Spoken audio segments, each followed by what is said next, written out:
es una masterclass con el expositor que va a ser el maestro Luis Garavito, pero esta es una masterclass para que nosotros saboreemos un poquito de cómo son los cursos que nosotros tenemos en las Sociedades Bíblicas Unidas. Así que, por favor, ponga atención, haga sus notas y al final, como va a ser una masterclass, usted va a poder abrir su micrófono y hacer preguntas en vivo. Si usted es un poco tímido, también va a estar la opción de que usted pueda escribir ahí a nuestro hermano Abraham, que va a estar poniendo ahí también o renombrando de Abraham preguntas para que usted pueda escribirle si usted quiere hacerlo por medio del chat. Pero vamos a dar este día una opción de que usted pueda abrir su micrófono y pueda hacer las preguntas en vivo y en directo. Así que aprovechemos, este es una masterclass también de los cursos que nosotros tenemos acá en la Sociedad Bíblica. Ahora sí, yo quiero presentar al hermano Luis Garavito, y pues aparte de ser el maestro, es un amigo que estamos acá en Guatemala. Pero hermano Luis, mire, aparte de que es amigo, él es un pastor que tiene una docencia superior. Él es un consultor de traducciones bíblicas. Él es conferencista. Actualmente está desarrollando como consultor de traducciones de sociedades bíblicas de Guatemala. Es especialista en hebreo bíblico y está también liderando el proyecto de lengua de señas en Guatemala. Además de de seis traducciones en idiomas indígenas de Guatemala, y también ha sido docente de la Universidad Panamericana desde el 2005, además también de ser docente de World Vision, del seminario de World Vision, consultor y de cursos presenciales y virtuales desde el 2013, además de ser un conferencista internacional. Así que yo creo que no podemos perdernos esta exposición. Así que hermano Luis, por favor, el tiempo es suyo. Vamos a estar aquí aprendiendo mucho de usted. Muchas gracias, Josué, y qué gusto de saludar a todos los hermanos y amigos que están siempre siguiendo cada viernes desde hace ya unos años estos webinars que se han estado compartiendo a través de diferentes expositores de diferentes países con diferentes temas. Algo que cada vez que tengo el privilegio y el gusto de compartir algún tema, recuerdo es que han pasado estos años ya, que ya contamos años realizando estos webinars, ha sido un esfuerzo constante y no se ha repetido ni un tema, no se ha repetido ni uno de los temas. Cada viernes es una enseñanza extraordinaria y pues hoy que vamos a tocar, vamos a estar conversando acerca de este primer siglo, vamos a dar un vistazo al primer siglo en donde emerge la iglesia y el cristianismo, que es ya como un sistema propiamente. Pero no quiero avanzar sin antes felicitar a la Sociedad Bíblica de Colombia y al equipo de la Sociedad Bíblica de Colombia. Ellos presentaron el día de hoy, en estos días, finalmente el trabajo de traducción del idioma Nasa Yuve. Y yo, que trabajo en las interioridades, en el campo con las traducciones, sé lo que eso representa. Así es que un abrazo a todos los hermanos de la Sociedad Bíblica de Colombia, a toda la gente que trabaja. Yo sé que es para lograr este tipo de proyectos y finalmente presentar una Biblia. Hay un increíble equipo que tiene que unirse en diferentes formas, desde los traductores, los consultores, la gente que va a los lugares, la gente de logística, la gente de administración, los que diseñan, diagraman, los que aportan, los equipos de oración y las redes de oración que hay en cada país. Algo increíble. Es algo de celebrar y de felicitarlos. Y no quería, aprovechando que tengo la oportunidad de compartir este webinar, dejar pasar el tiempo para felicitarles, enviarles también un gran abrazo. Bien, Hoy tenemos que conversar acerca de los inicios de del cristianismo, de la iglesia. Particularmente vamos a estar conversando del primer siglo, los eventos del primer siglo como un corte del desarrollo y de la historia del mundo, no solo del cristianismo. Nosotros ponemos especial atención en el cristianismo, pero no tenemos que olvidar que la humanidad se desarrolló no solo en el contexto mediterráneo o mesopotámico o del norte de África, donde surge el cristianismo y la iglesia, donde ocurren los eventos del Nuevo Testamento, sino que hay otros lugares en el mundo donde están floreciendo otras civilizaciones, nuestras civilizaciones indígenas, mayas, incas, aztecas en el continente están desarrollándose, están floreciendo de manera paralela mientras eso está ocurriendo. Sería tema para otros webinars, ¿no? Ese contexto a nivel mundial. Y nosotros fijamos nuestra atención especialmente en esa parte del mundo, en esos eventos. Pero también tenemos que estar en cuenta de que los eventos, por ejemplo, nosotros hemos alcanzado el siglo XXI, estamos en el 2025, somos parte de esta generación. Y correspondemos, ahora nos han puesto etiquetas, que la generación X, que la generación Y, que la generación, que los millennial, y diferentes etiquetas, ¿verdad? Que nos han colocado, cada uno, que los baby boomers, que los pre-baby boomers, ¿verdad? Y así.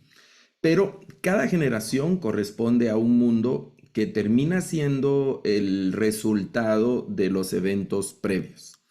En la velocidad y esa vorágine en la que la humanidad ha entrado, sobre todo en la segunda parte del siglo anterior, desde finales de la Segunda Guerra para acá, los cambios han sido muy rápidos. Los que tenemos ya, somos de la década del 70, de la década del 80, sobre todo en adelante, vemos los cambios muy acelerados, muy acelerados. Y lo vemos, por ejemplo, con nuestro celular. Apenas tenemos un celular y ya a los 6 meses o 4 meses hay un nuevo celular de esa misma serie, pero más moderno, nuevas. Las aplicaciones están constantemente renovándose. Es un mundo muy cambiante, muy cambiante. Y en ocasiones como que perdemos el paso, sobre todo los que ya tenemos algunas décadas que somos, se dice, migrantes de la tecnología y así. Entonces el mundo va cambiando y los eventos que nos toca que vivir son el resultado de lo que ha venido ocurriendo en las décadas anteriores.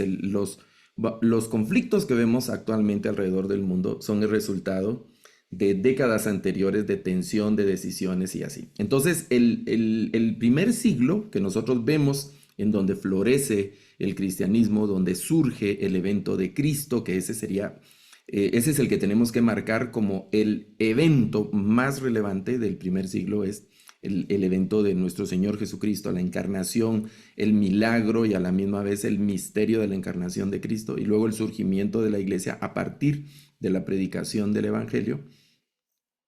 Nos sorprende en ese siglo, pero la iglesia y ese evento ocurre en un contexto, en una cuna cultural, en una cuna sociocultural, política, y podríamos sumar ahí adjetivos que describen la situación, que también corresponde al resultado de lo que ha venido ocurriendo en los años anteriores.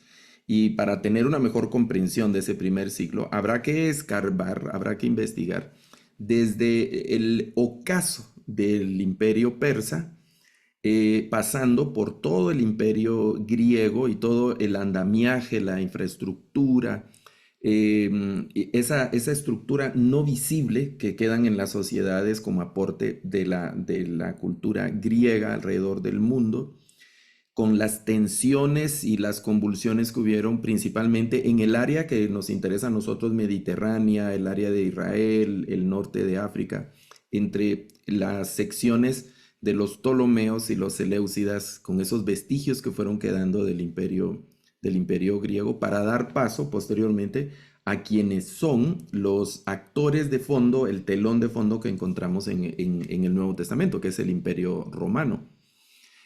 Y muchas veces nosotros vamos directamente al Nuevo Testamento. Bueno, ese es digamos, como el paso lógico a alguien que está empezando en el cristianismo. Le estamos dando por primera vez una Biblia, lo invitamos a leer. Pues abre uno de los evangelios y lo que va a encontrar en los evangelios es a los romanos, va a encontrar a los fariseos, va a encontrar que hay una sinagoga, va a encontrar por ahí un Sanedrín. Y son realidades que se asumen, pero que debemos, ahora, cuando ya hacemos un acercamiento más serio, digamos, y nos detenemos a pensar y a estudiar esas épocas y esos eventos, debemos de ir hacia atrás para tratar de encontrar el origen de eso que encontramos, que es como el escenario en donde están ocurriendo los eventos que hoy llamamos nosotros iglesia, cristianismo, y el resultado a partir como resultado a partir de ahí de lo que llamamos el Nuevo Testamento. Entonces, debemos de hacer como ese acercamiento desde unos 250 años antes de Cristo para tener una mejor base y una mejor comprensión de lo que está ocurriendo en el primer siglo, desde el inicio, la instalación, la consolidación, el arraigo del imperio romano, el dominio que ellos establecieron en ese mundo, porque estando el imperio romano, es el telón de fondo en ese escenario, decía, donde está surgiendo todos los eventos que hoy llamamos iglesia del primer siglo, el cristianismo y así. Eso por ahí.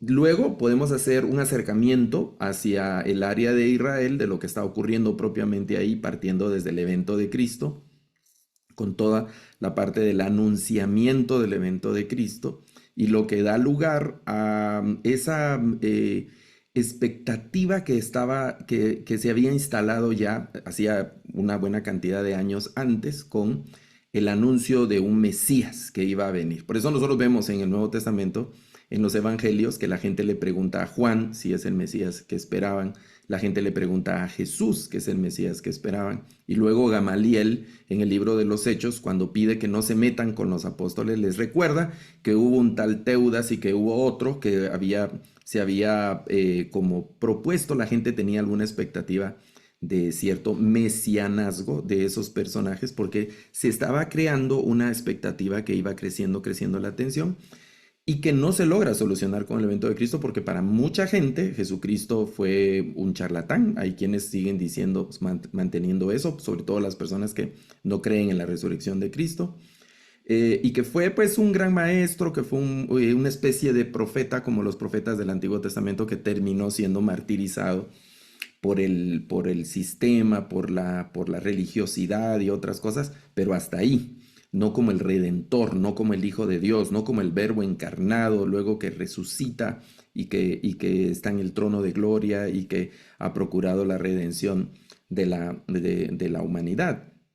Ese es un paso de fe que hemos dado muchos, ¿verdad? Y que asignamos esa potencia al relato y que ha hecho total sentido en nuestro corazón y ha transformado nuestra vida. Pero eso es un paso de fe. Para otros eso es una especie de mito, es una especie de leyenda, es una especie de ficción que fue elaborada por los discípulos que sobrevivieron a Jesucristo y que pues redactaron ellos una religión que como que se la sacaron de la manga. Entonces, esos episodios que están ocurriendo ahí alrededor de Cristo y posterior a su muerte es lo que vamos a llamar cristianismo.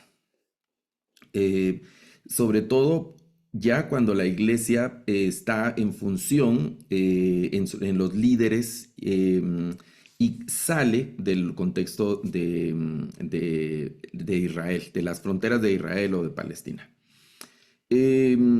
Como un sistema religioso, el cristianismo, y estoy entrecomillando así con mis manos, habrá que ponerlo un poco más tarde, hacia la segunda parte del siglo segundo y sobre todo en el siglo tercero, cuando las iglesias se van sistematizando de una mejor manera. Y en el primer siglo, esos albores que hemos llamado para el título de la charla de hoy, están destellando ciertas cosas y todavía no hay un sistema unificado, un solo sistema, sino que vemos que hay esfuerzos cristianos de establecimiento de comunidades cristianas en diferentes lugares.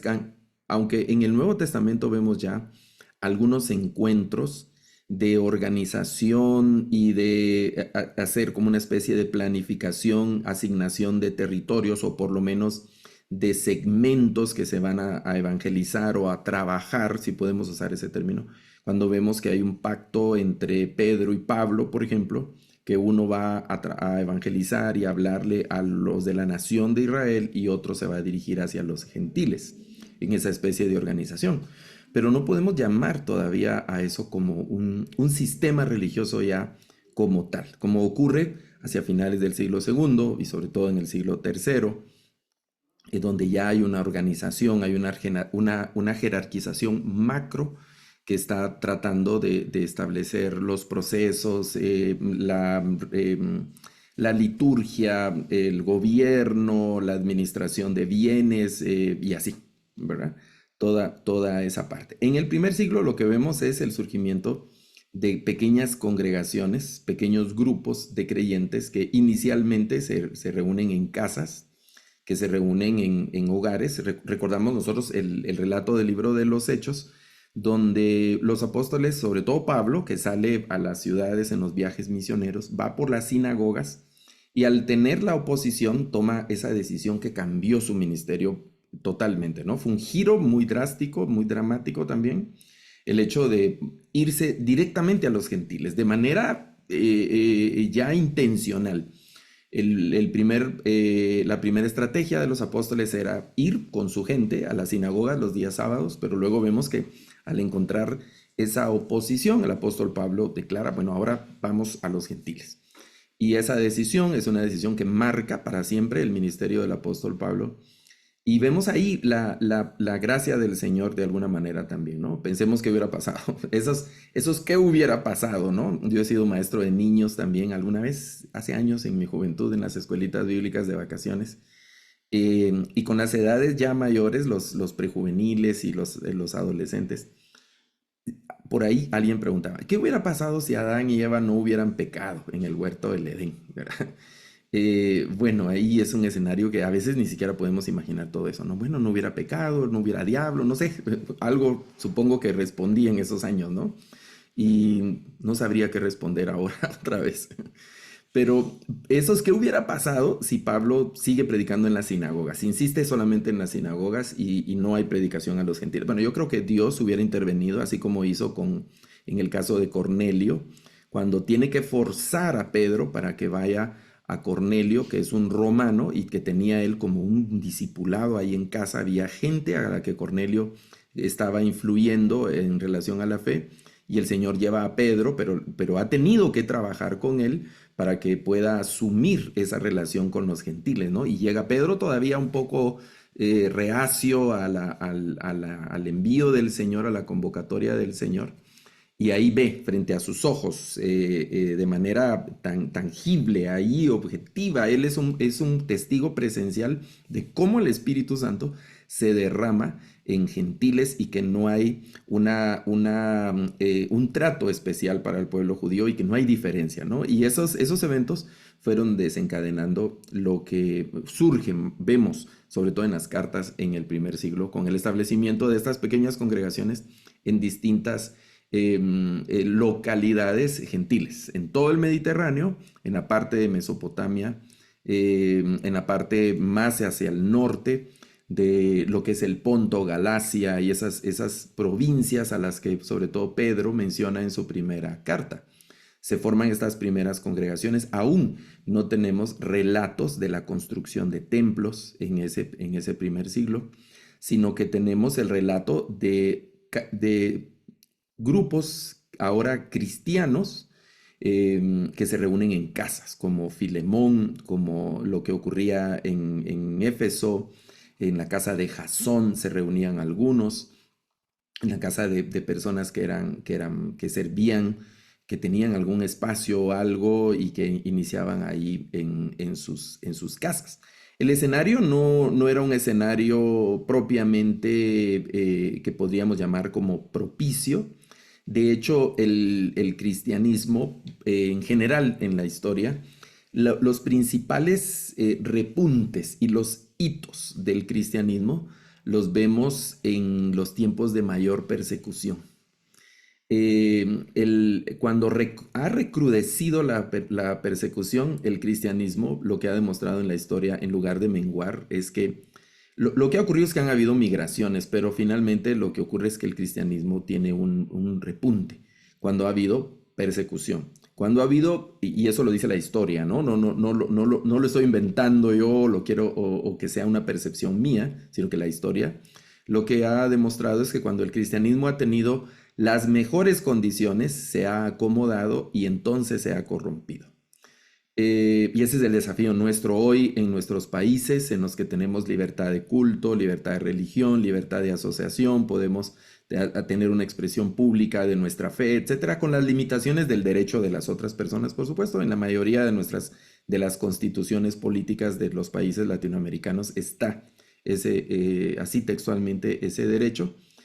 Y eso representa muchas facilidades y representa comodidades para la iglesia, pero también el desafío del acomodo, de la tendencia, la inercia que ha demostrado que el cristianismo ha tenido a lo largo de la historia, cuando ha tenido las mejores condiciones, cuando ha tenido los mejores escenarios, pues lo que ha ocurrido es que se ha acomodado y pues lo que vemos en la historia es que se ha corrompido. Y el primer siglo no fue un tiempo para nada de comodidad, de facilidades para los cristianos, para los líderes, sino que fue un siglo de violencia en diferentes campos. El Imperio Romano no tenía algo particularmente en contra de los cristianos, sino que el Imperio Romano tenía algo en contra de todos los que se oponían, y no importara la religión que fuera o el origen étnico que fuera, sino aquellos que mostraran cierta oposición, que se quisieran sublevar, que se insubordinaran, que representaran algún tipo de oposición al imperio. Entonces el imperio romano tenía estrategias muy drásticas y violentas para sojuzgar todo eso. Y lo vemos en lo que ocurre en Israel en el año 70, cuando Israel se rebela contra los romanos, matan a algunos romanos, declaran más o menos libre la ciudad de Jerusalén y entonces lo que ocurre es que el imperio romano termina aplastando a los israelitas y aniquilando Jerusalén, borrando del mapa el pueblo israelita hasta los obligan a migrar, le cambian nombre a la ciudad, al territorio y hacen una serie de execraciones como para humillar y quitar de la cabeza la idea de sublevación de la gente, ¿no? Y fue un asunto, un drama absoluto, lo de todos esos eventos violentos el Imperio Romano. Entonces los cristianos, es decir, el Imperio Romano no tenía, y yo estoy generalizando, pero hay algunos relatos de algunos gobernadores y líderes del Imperio Romano que sí tenían algo personal en contra de los cristianos, pero como política del imperio no había algo específicamente en contra de los cristianos, sino que era algo general, ¿no? Era un tema general. Los cristianos no se sometían a ciertas consideraciones del imperio, sobre todo en cosas que tenían que ver con la injusticia, que tenían que ver con la violencia, con asuntos de depravaciones sexuales y con asuntos principalmente con temas de religiosidad, de adoración a deidades, de participación en festividades que incluían bacanales, desórdenes, orgías y cosas como esas. Los cristianos no participaban y entonces eso les representaba la persecución.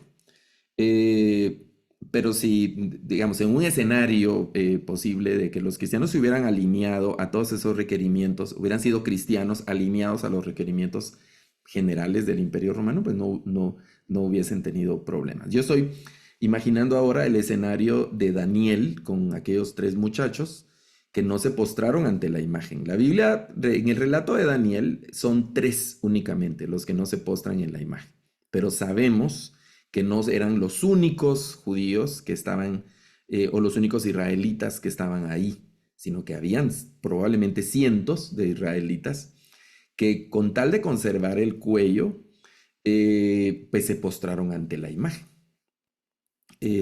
tal vez ahí no teniendo como una especie de preparación mental de me voy a postrar, pero por dentro estoy parado o una cosa así, de hacerlo como de, como dicen algunos niños, como de mentiritas, ¿verdad? Pero estos tres muchachos en plena conciencia y en absoluta decisión ahí de convicciones, dijeron no, no nos vamos a postar ante la imagen y se quedaron parados y ya sabemos el desenlace de la historia, ¿no? En el caso de estos chicos, pues fue un milagro, el Señor los rescata del horno, salen, ni siquiera se les quemó el pelo, ni olor a humo, ni nada de eso. Pero en la historia registra cientos de mártires cristianos que tuvieron la misma actitud de estos jóvenes a los que Dios no libró, que fue el desafío que lanzó el rey ante esos muchachos en Babilonia, que les dijo, miren, su Dios no los va a salvar. Y ellos dijeron, aunque nuestro Dios no nos salve, pues no nos postramos. Y esa actitud es la actitud que vemos en la mayoría de cristianos en el primer siglo que registra la historia, que no se postraron ante algunos requerimientos del imperio. Porque esto es algo interesante, que los mismos líderes, los apóstoles, y eso lo vemos en las cartas, recomiendan el sometimiento al rey, recomiendan el seguimiento de las leyes, recomiendan el pago de impuestos, recomiendan el cuidado, el sometimiento a las ordenanzas civiles, a las ordenanzas gubernamentales y a las instituciones que representaban el poderío romano. Pero eso tenía límites, no era algo absoluto, no era algo así indiscriminado, sino que había que poner, es decir, hay que someterse al rey, sí, pero hasta cierto punto. Hay que seguir la legislación que dicen los romanos, pero hasta cierto punto. Y habían ciertos límites que ya su fe, su nueva convicción ahora ya no les permitía. Y eran ciudadanos romanos. No estamos hablando solo del pueblo de los cristianos de origen judío o judaico, sino estamos hablando de romanos, de incluso romanos así de nacimiento, ¿no? Y aparte todos los que habían adquirido la ciudadanía romana, que era como estratos, ¿no? Los romanos de nacimiento, los que habían adquirido la ciudadanía romana y los que estaban bajo el gobierno de los romanos, bajo el imperio romano, y que no eran ciudadanos romanos y tenían ciertas prerrogativas, pero estaban como en el extremo ahí de la cadena alimenticia, si podemos usar esa expresión. Por ejemplo, el apóstol Pablo, él era de nacimiento judío, pero había adquirido la nacionalidad romana y eso le representó ciertas garantías y ciertos privilegios en algún momento. Entonces, el escenario del primer siglo para la iglesia, el escenario político, estando el imperio romano al frente, representó para la iglesia siempre un gran desafío. Esa cultura,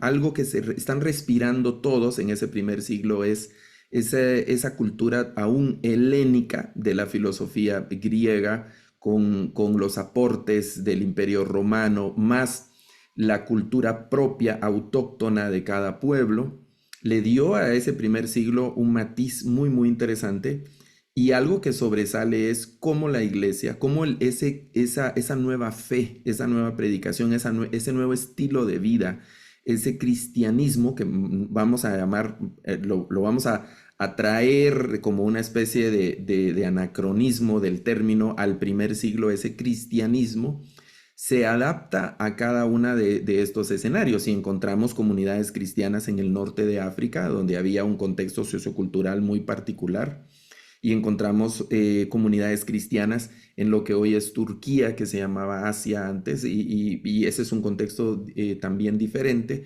comunidades cristianas en Mesopotamia, comunidades cristianas en lo que hoy es Italia, en las islas del Mediterráneo, comunidades cristianas en lo que hoy podríamos llamar Europa, y así, y en cada una de esas un contexto sociocultural distinto y el cristianismo se aplica, se puede vivir, se puede ser cristiano en medio de esas culturas, aún en el manto de religión. Por ejemplo, Pablo le dice a los hermanos en Tesalonicenses, en la primera carta, que habían dejado los ídolos para servir al Dios vivo. Tesalónica era una ciudad también idólatra, bueno, tenían su religión, tenían sus costumbres, tenían sus rituales, tenían su liturgia, como cuando Pablo pasa con sus compañeros de viaje por Éfeso. Eso pasa también en Roma, eso pasa en cada nación tenían sus propias costumbres, su religión. Y el cristianismo de alguna manera desafía, se enfrenta a eso porque hay un proceso de conversión, de dejar todos esas prácticas y esa fe, la religión que es una religión como autóctona de nacimiento. La gente nacía en esas religiones, crecía en esas religiones, era lo que respiraban, y el cristianismo viene a traer un impacto tal que la persona está dispuesta a dejar la religión de sus ancestros, a dejar la religión de sus antepasados que por generaciones la habían tenido. Eso es algo sumamente interesante. Es un siglo, también el primer siglo es un siglo muy rudo, es un siglo donde aunque no hay aún un imperio que esté representando un desafío global para el imperio romano, es decir, todavía no hay otra potencia que esté frente al imperio romano, sí hay escaramuzas, sí hay violencia, sí hay necesidad de presencia militar y casi como un estado militarizado permanente en algunas regiones, y en esas regiones es donde está surgiendo también estas primeras comunidades cristianas. Eso da lugar también a mucha pobreza. Vemos en ciertas áreas del primer siglo los cristianos no eran personas precisamente adineradas, y algunos de ellos que perdieron sus bienes por el hecho de haberse convertido al cristianismo. Eso lo dice, por ejemplo, el autor de la carta a los Hebreos al final del capítulo 10, recordando cómo ellos habían perdido, les habían expropiado sus bienes por el hecho de ser cristianos, por el hecho de haberse convertido al cristianismo. Ellos lo habían tolerado. En algunas cartas se recomienda que visiten a los presos, se recomienda que atiendan a los pobres, se recomienda que se atiendan a las viudas, se recomienda que hay que juntarse con los humildes, que nadie debe padecer hambre, y se recomienda también que se debe trabajar para llevar el pan de manera honrada, de manera digna a cada casa, porque los cristianos en particular, por el hecho de tomar la decisión de convertirse al cristianismo, sufrieron pérdida de sus bienes.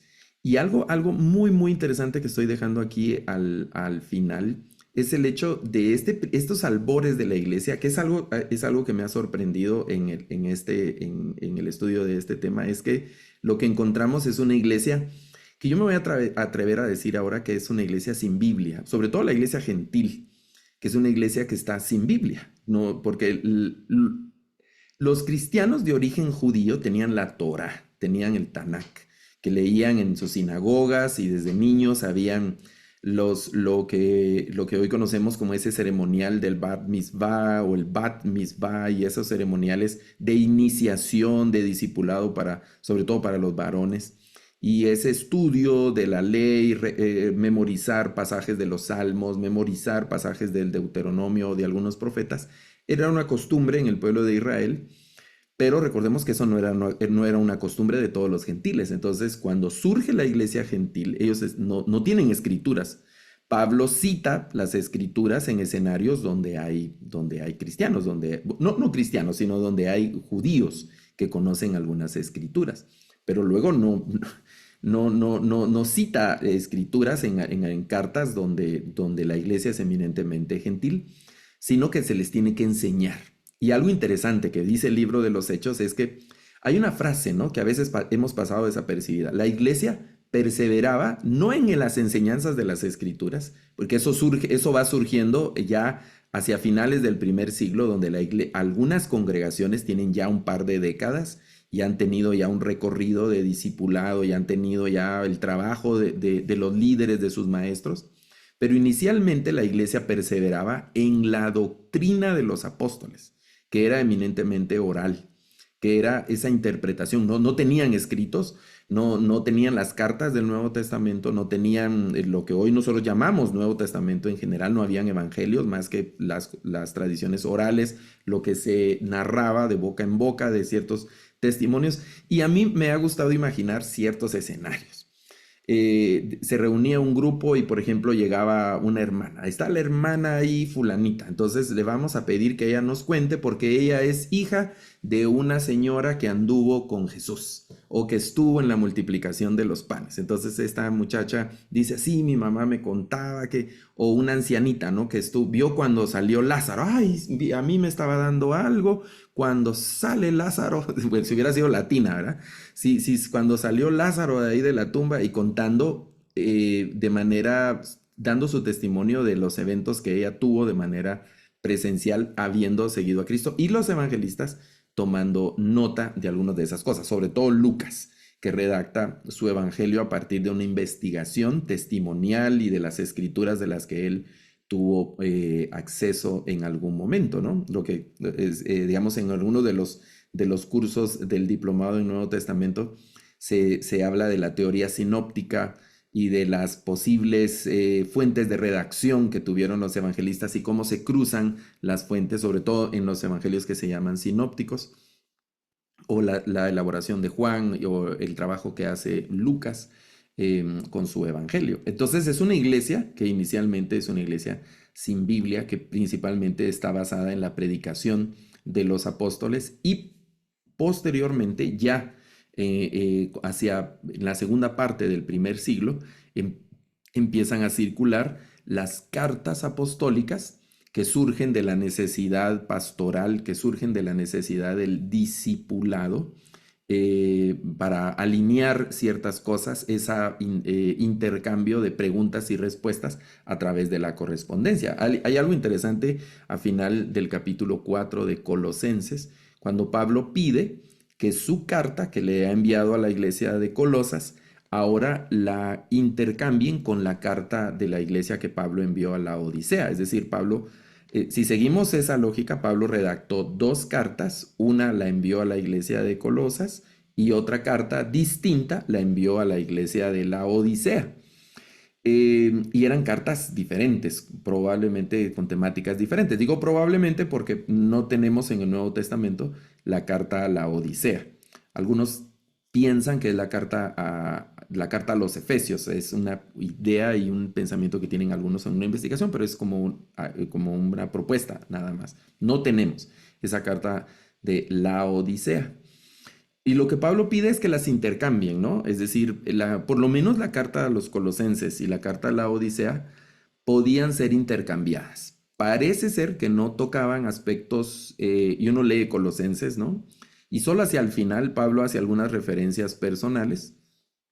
Y luego las cartas son así como muy generales, igual que la carta a los Efesios, igual que la carta, bueno, por lo menos esas dos, ¿no? Que tengo en mente ahora, Colosenses y la carta a los Efesios, porque luego las otras son cartas muy, muy específicas para una congregación, la carta a los Filipenses, la carta a los Gálatas, sobre todo, esa carta no creo que alguna iglesia la quisiera leer, habiendo conocido el contenido y el tono que Pablo usa en la carta a los Gálatas o la carta a los Corintios, por ejemplo.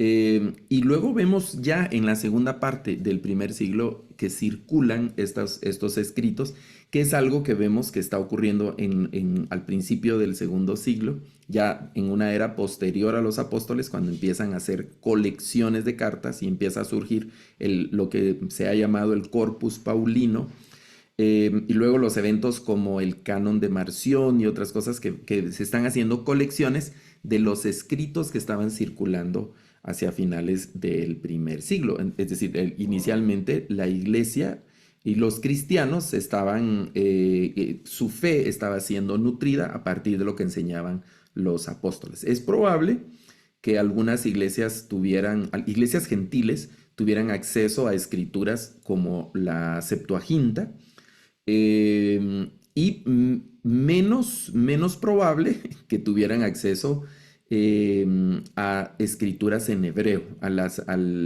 es decir, a la Torah escrita en hebreo. Menos probable porque el hebreo ha sido siempre un idioma con menos cantidad de hablantes y representaba en aquel tiempo, pues no era un idioma popular en ese contexto, ¿no? Era un idioma minoritario Y sus escrituras pues eran relevantes por la predicación del Evangelio, ahora por la predicación cristiana del Evangelio, de esas buenas nuevas, pero era más accesible las escrituras que estaban en griego, la Septuaginta. Y algo extraordinario de esa predicación, y aquí estoy en el final de la charla de este día, es la centralidad que tiene esta comunidad cristiana, el énfasis que tiene estas nuevas comunidades en un personaje que es el personaje de Jesús. Se predica a un judío, eso es algo extraordinario porque no era de una nación prominente, no se predicaba a un gobernador romano, no se predicaba a uno de los grandes personajes de la historia, de la filosofía griega o de los grandes paladines romanos o griegos, sino que se predicaba a un sencillo campesino. Se predicaba a un personaje que no tenía nada especial, como, y aquí tomo las palabras del profeta Isaías, nada que le podamos desear, nada que se le pueda desear, se predicaba a ese campesino, al Jesús de Nazaret. Y esa referencia de gentilicio, de origen, aún anclaba más ese criterio, ¿no? De Jesús de Nazaret, porque no era ni siquiera de una de las grandes ciudades, no era de Síforis, como era una ciudad prominente en la región ahí de Galilea, no era de Jerusalén, no era de las grandes ciudades, no era de Alejandría, no era de las grandes ciudades que se mencionan, las 7 iglesias del Apocalipsis, son 7 de grandes ciudades que están en ese contexto, no eran aldeitas, no eran puebluchos, sino que eran ciudades importantes, muy pujantes, con muchas ventajas. No, Jesús era de Nazaret. Incluso en la segunda parte del primer siglo se predicaba a un campesino de un pueblo insignificante, de una nación que estaba ya desaparecida. Recordemos que en el año 70 borran prácticamente del mapa Jerusalén. Ya como nación ya no existe Israel como tal, y los hermanos siguen predicando a ese Jesús que es de ese pueblo que pues ¿cómo va a ser un salvador si es de una nación derrotada, si es de una nación que no existe? Y había muchos choques en ese tema de la predicación. Sin embargo, ese mensaje a través de la potencia, y aquí, como dice uno de mis profesores, me voy a poner evangélico, ¿verdad?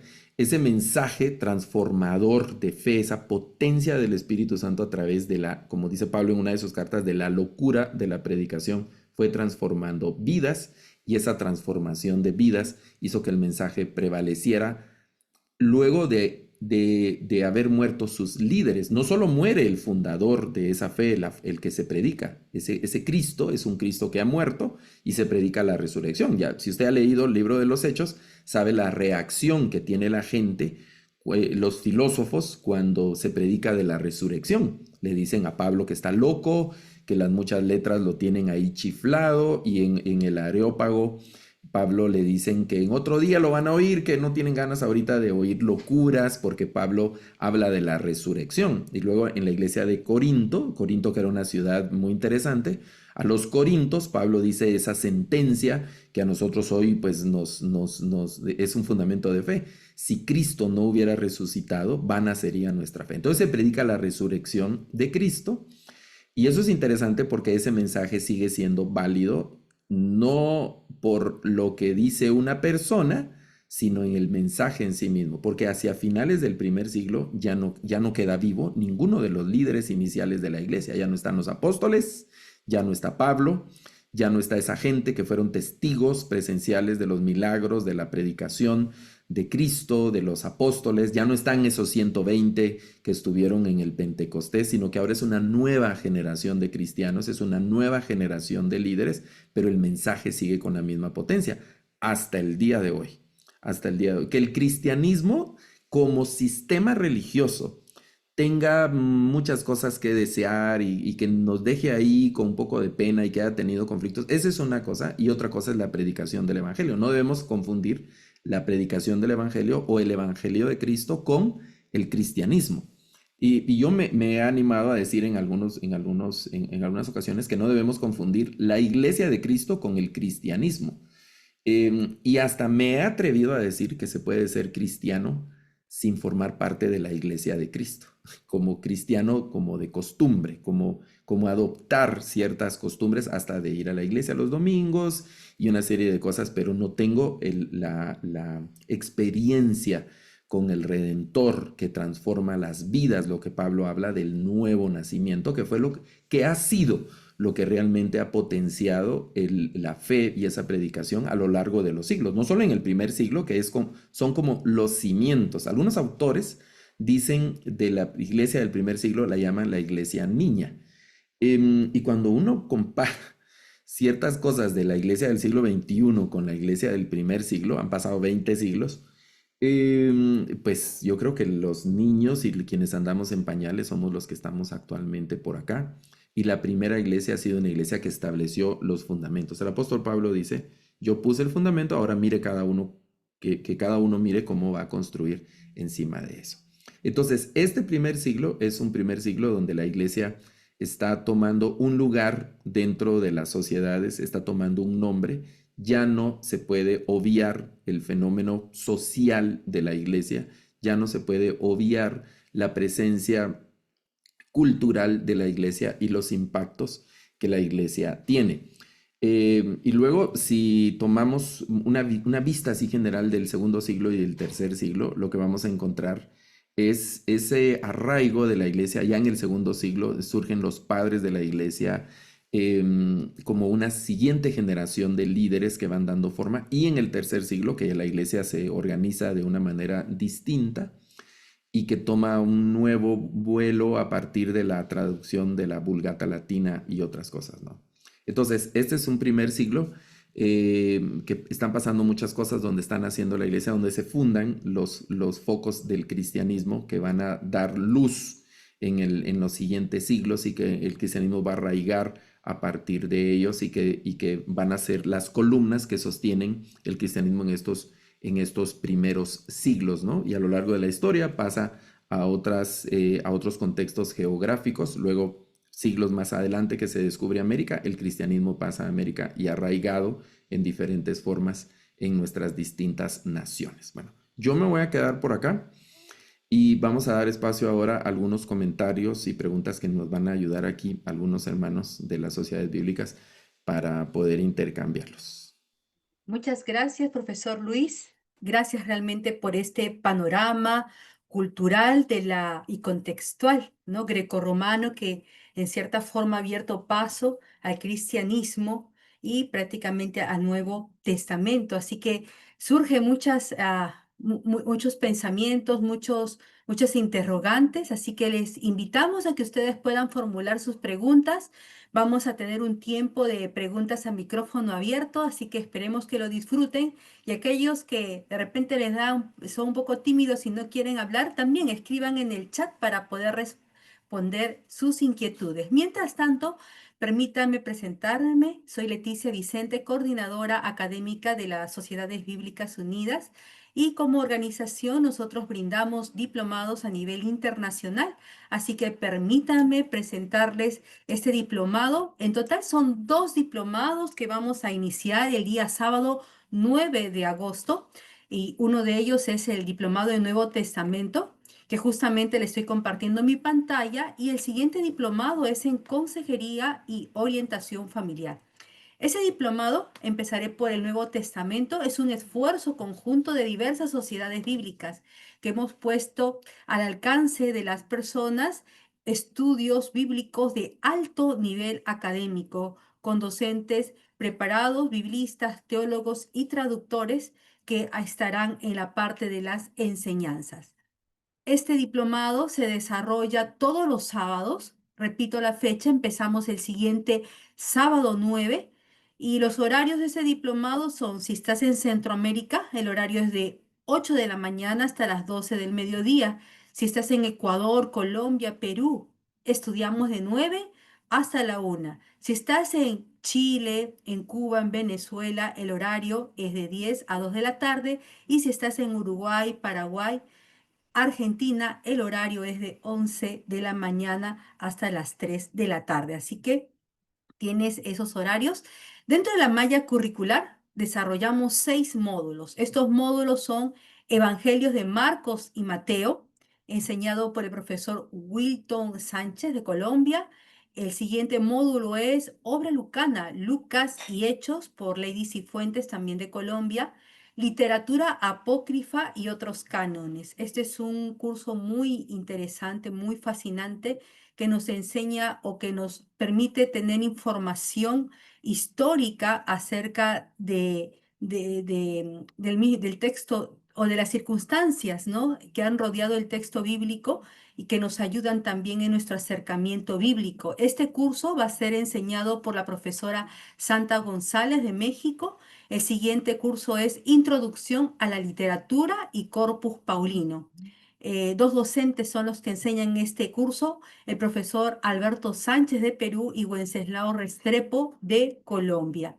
El siguiente curso es Cartas Generales, que justamente el profesor Luis Garavito, el expositor de este tiempo de webinar, también con masterclass, ha estado enseñando. Y cerrando este diplomado con el curso Obra Juánica, aquí trabajamos lo que es Evangelios, Cartas y Apocalipsis, enseñado por Daniel Zambrano y Elizabeth Rodríguez. ¿Cuál es el objetivo de este diplomado? Es ampliar los conocimientos acerca de la formación de los libros del Nuevo Testamento. ¿Cuál es su trasfondo, sus contextos?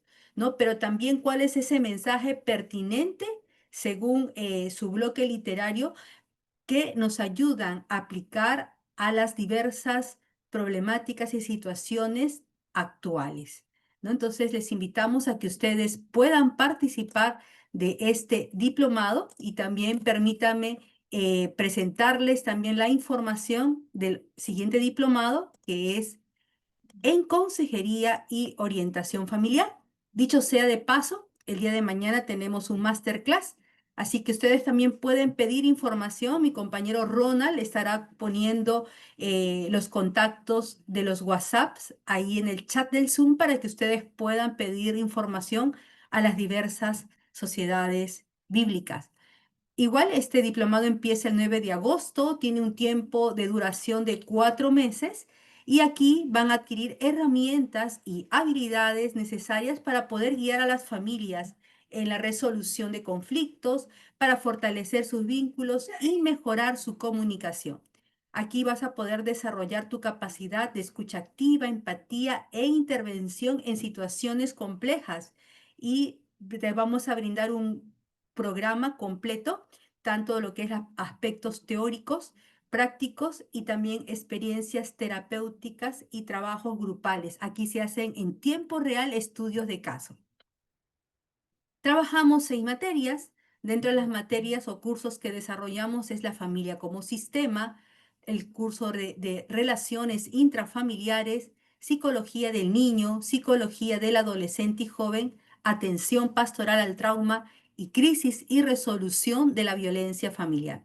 Ambos diplomados pueden llevarse en tiempo real o también tú puedes manejar tus propios horarios y estudiar durante la semana en la comodidad de tu hogar, ya que cada estudiante recibe sus accesos al campus bíblico virtual, que es nuestra plataforma donde alojamos todos los recursos, lecturas, llámense videos, aún la clase queda grabada de tal manera que el estudiante puede volverlas a ver cuantas veces quiera y tendrá también la asistencia de los coordinadores de cada país de Latinoamérica. Muy bien, vamos a entrar en tiempo de preguntas. Voy a dejar a Abraham Márquez para que pueda guiar este tiempo, leer también en el chat sus preguntas. Ok, adelante, Abraham. Gracias, Leticia. Muy buenas noches a todos. Vamos a hacerlo como nos explicaban al principio, un poquito diferente. Entonces les invitamos, si alguien desea plantear a viva voz una pregunta para el profesor Luis Garavito, es el momento. Solamente por favor levante ahí su mano a través del chat o a través de, ya tenemos por aquí una de la hermana Rosa Conde. Le voy a solicitar, por favor, hermana, que El chat está deshabilitado. sí, justo eso me están mencionando ahorita, pero a mí sí me están llegando algunos chats, ¿eh? A mí sí me están llegando, no sé ahí si nos apoyan en soporte técnico, pero a mí sí me están llegando mensajes. Y bueno, ya tenemos como quiera aquí dos manos levantadas. Entonces, primero, hermana Rosa Conde, por favor, si puede habilitar su micrófono y plantear su pregunta. Ya está, creo. Sí me escuchan, ¿no? Le escuchamos, sí. Buenas noches, bendiciones con todos, hermanos. Es sobre Lucas, el médico amado, y el apóstol Pablo, ¿no? ¿Qué tal influencia tuvo el apóstol Pablo al compartir acerca de Cristo y la guía, aparte de la guía del Espíritu Santo, ¿no? Pero eh, vemos cómo Lucas incluye aspectos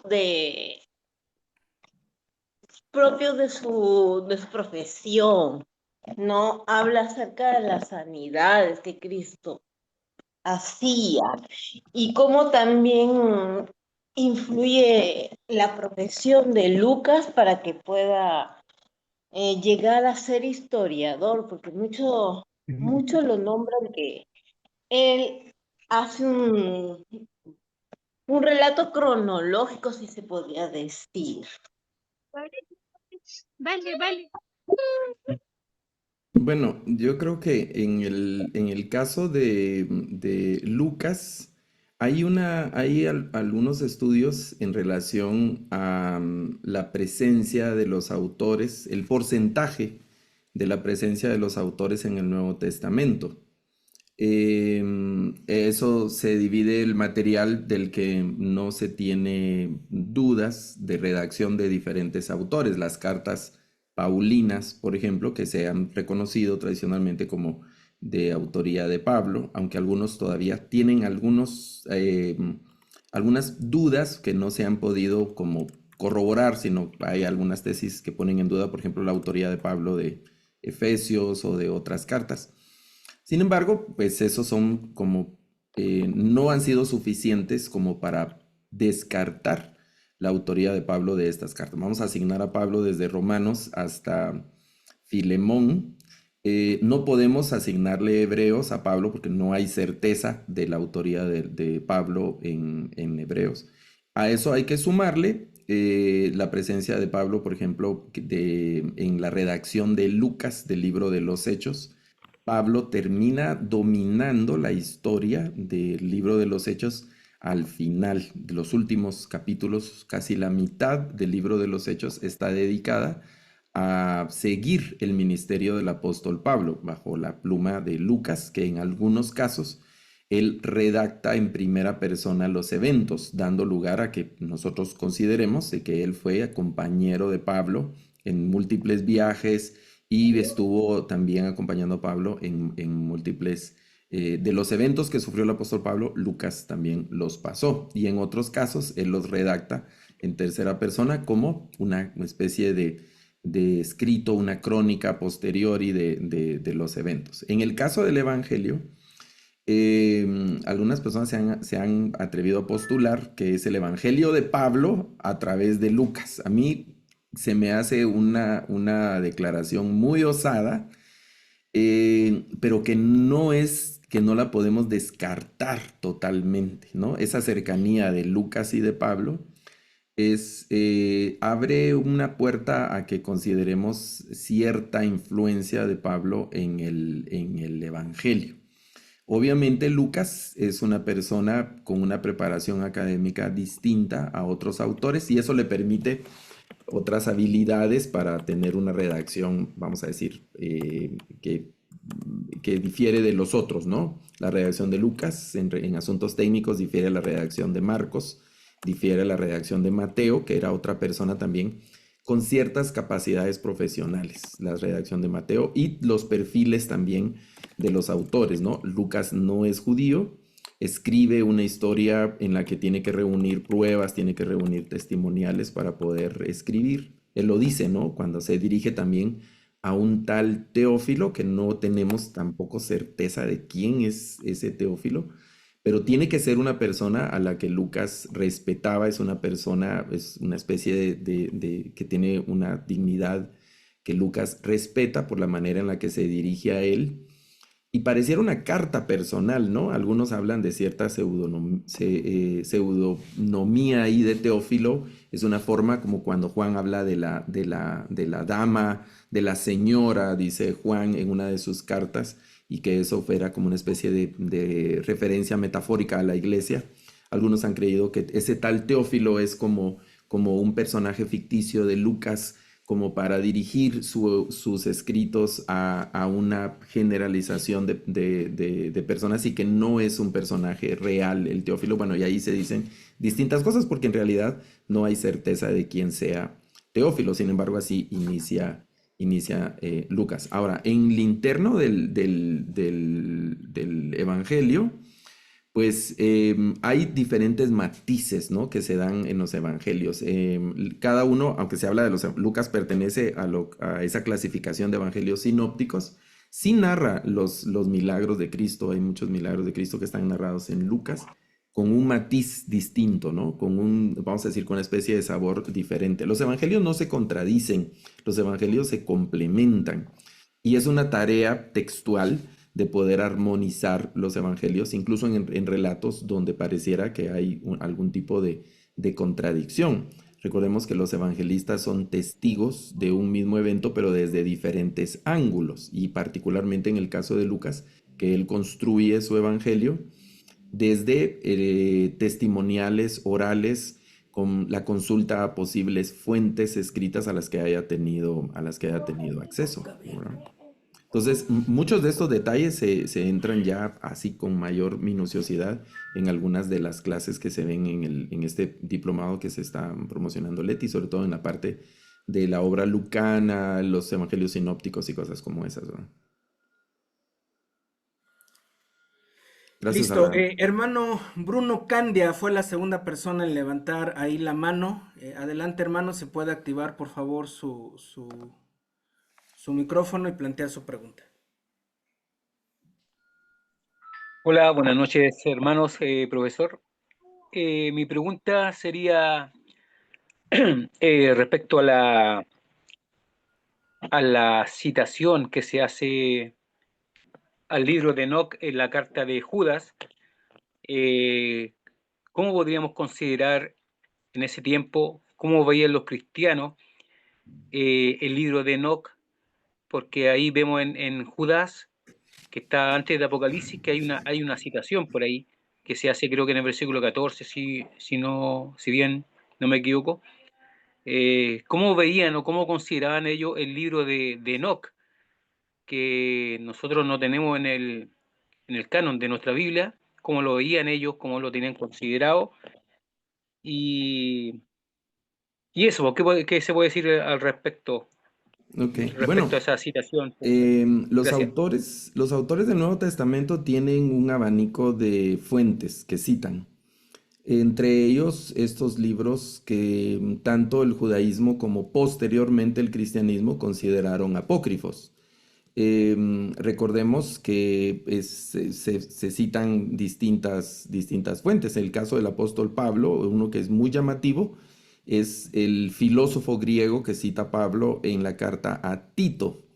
Y él le dice, uno de sus profetas, ¿verdad? Dice de los cretenses que son, y da una declaración de los cretenses que no es muy bonita, pero cita a un autor pagano. Y se cita, por ejemplo, en otros casos con nombres, personajes que aparecen en redacciones apócrifas, pseudoapígrafas, que no están reconocidas dentro de ningún canon.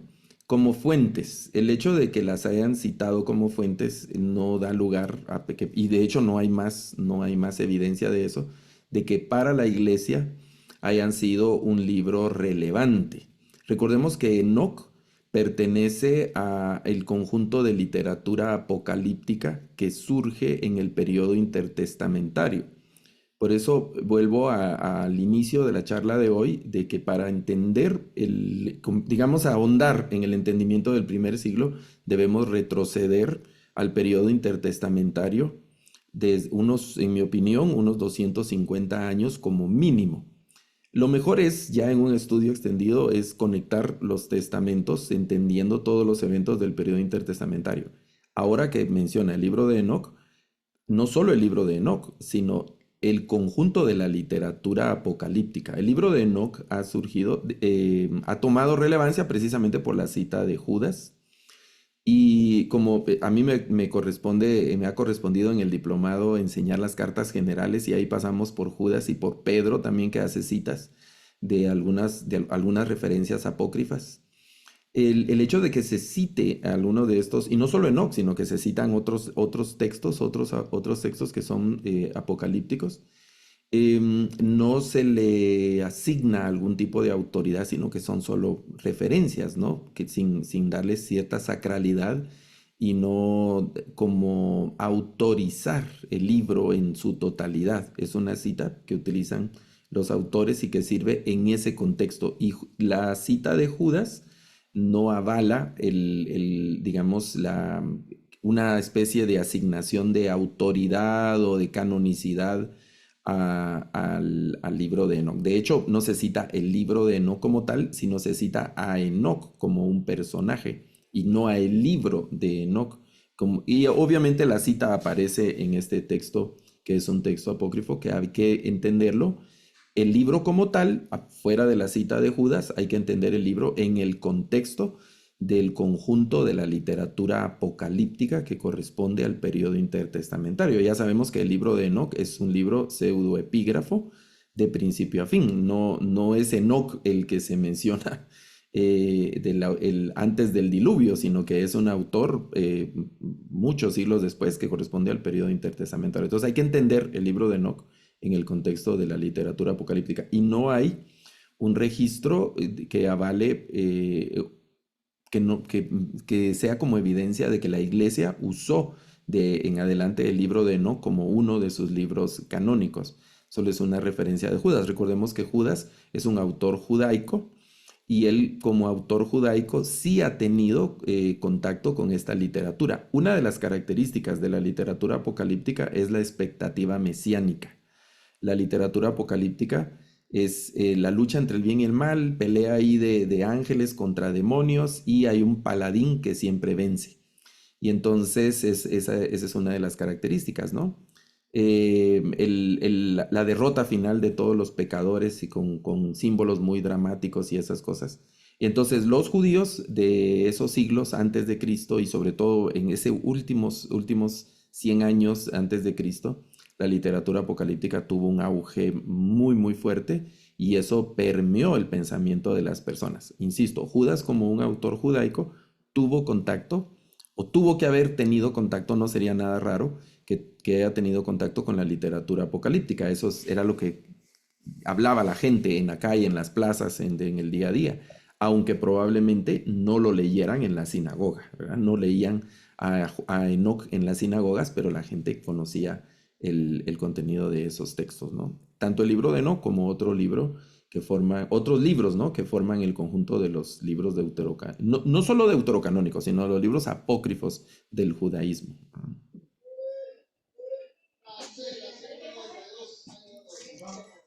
Sí, mi hermano Abraham. Gracias, profesor.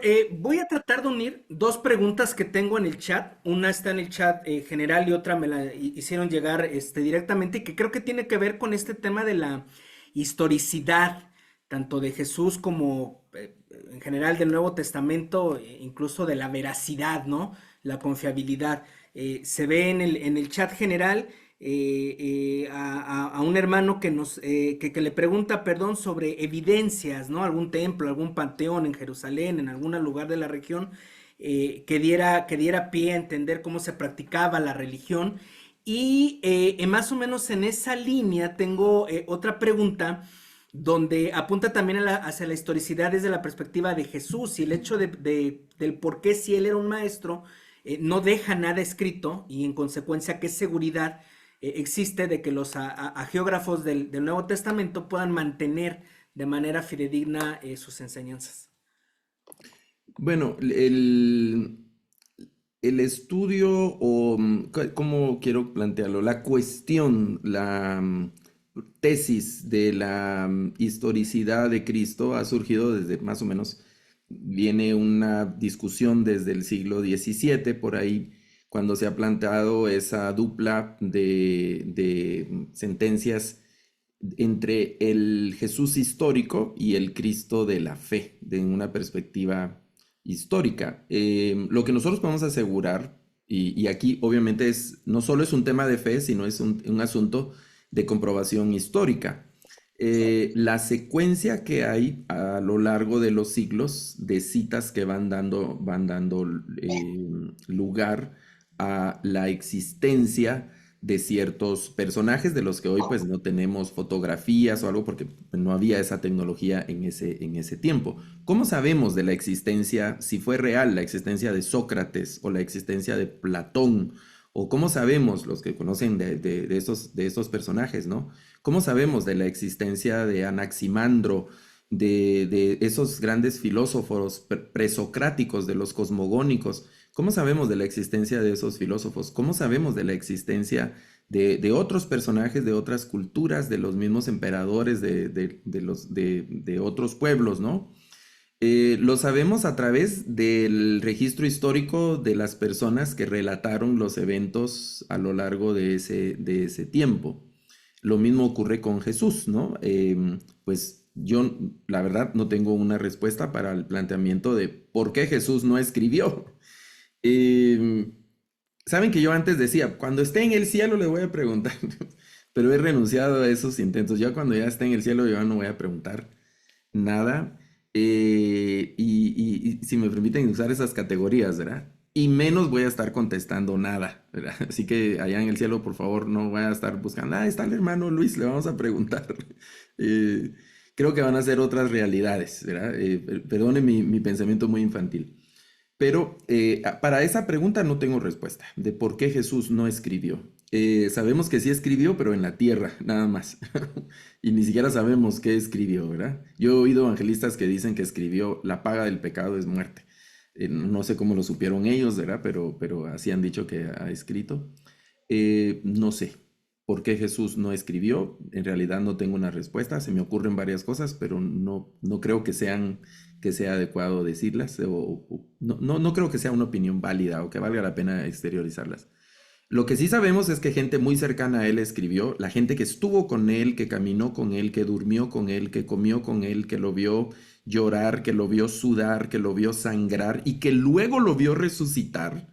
Esa gente sí escribió de él y tenemos testimonios muy cercanos a él, ¿verdad? Y hay una trabazón histórica. Por ejemplo, el tema de la Biblia pasa a la veracidad de la Biblia, a la veracidad del Nuevo Testamento en apologética. En la apologética cristiana, cuando uno estudia apologética cristiana o lee apologética cristiana, hay que pasar necesariamente por qué tan veraz es el Nuevo Testamento.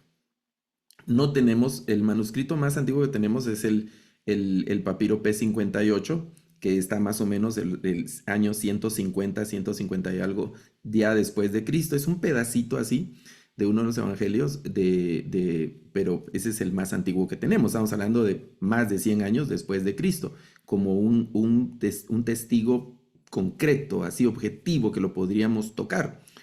Pero lo que sí tenemos es el testimonio de autores anteriores. Escriben los apóstoles, escriben los evangelistas, luego escriben los padres de la iglesia, iniciando el primer siglo, cuando se ha cambiado la generación de líderes, luego, y hay una cadena de testimonios hasta el día de hoy. Y entonces eso le da validez histórica, no solo de fe, sino le da validez histórica a la presencia de Cristo, aunque no hayan otros testimonios fuera del Nuevo Testamento. La evidencia textual que tenemos del Nuevo Testamento es suficiente para decir que Jesús existió en carne y hueso. Y esa no es una declaración de fe, sino es una evidencia histórica. Por eso hago la referencia a otros personajes que se usa ese mismo criterio para validar la existencia de estos personajes, ¿no? Aparte, y aquí otra vez nos ponemos evangélicos, ¿verdad? El testimonio de fe, del testimonio que es transformador de ese mensaje, que no es solo un convencimiento, y bueno, y ahí podríamos tener una larga noche de testimonios personales de lo que el mensaje de Cristo ha hecho en nuestras vidas, en nuestras familias, en nuestros pueblos. pero la evidencia física del Nuevo Testamento, la cadena textual, los testimonios textuales del Nuevo Testamento, los escritos del Nuevo Testamento, son los que validan la historicidad de Cristo y que no es una invención de los autores de neotestamentarios, ¿no? Que el Cristo de Pablo, dicen algunos autores escépticos, ¿verdad? Que no existió, sino que es el Cristo ese Cristo de la fe sin conexión histórica, ¿verdad? Y luego el tema de los templos, perdón, Abraham, solo Sí, quiero adelante. referir que el asunto de ¿cómo se dice? Arqueología, obviamente bueno, en algunos casos no ha sido tan obvio, pero en las excavaciones arqueológicas que hay en Israel, en el norte, en el sur, en los contextos ahí de las diferentes provincias romanas en las que dividieron el territorio, hay vestigios de construcciones romanas y algunas de ellas dedicadas a la religión, ¿verdad? Listo, pues gracias, profesor. Qué tristeza nos ha ganado el tiempo. Veo que todavía queda por ahí una pregunta abierta en el chat y un par de manos levantadas, pero bueno, el formato ya no nos dio para más. En la masterclass segurísimamente habrá mucho más espacio para seguir ahí intercambiando ideas, preguntas, disertar. Entonces, bueno, pues ahí está ya también en el chat los enlaces para que reciban los informes para cada país. Vamos a pasar al cierre de la transmisión. Josué, regresamos a Guatemala contigo.